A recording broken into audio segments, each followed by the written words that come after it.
trouve que les histoires ou la narration dans les jeux vidéo, c'est pas si ouf que ça. Mais étonnamment, je le dis comme ça, mais c'est normal. En fait, ce qu'il faut comprendre, c'est que c'est pas une priorité dans le jeu vidéo. Parce que faire un jeu, c'est faire des modifications constamment. Par exemple, pour God of War de 2018, la relation Atreus et Kratos est en réalité venue bien après, pendant les playtests. Parce qu'ils se sont rendus compte qu'Atreus apportait vraiment quelque chose. En fait, tout ça, c'est ok, et ça explique pourquoi, du coup, la plupart des jeux vidéo ont des scénarios moyens, ou acceptables, dirons-nous. En live, en ce moment, je fais par exemple FNAF, Poppy Playtime, Post-Trauma et d'autres jeux comme ça, et je vois bien que, en fait, la manière de raconter les histoires, ou l'histoire elle-même, elle est pas dingue.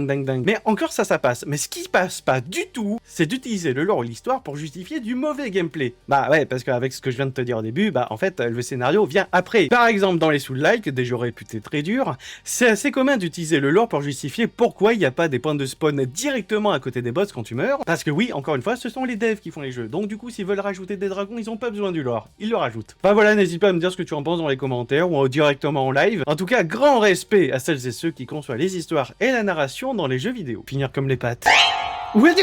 Merci, ça va mieux, merci chat. Venez en live, on me balancer des jumpscares.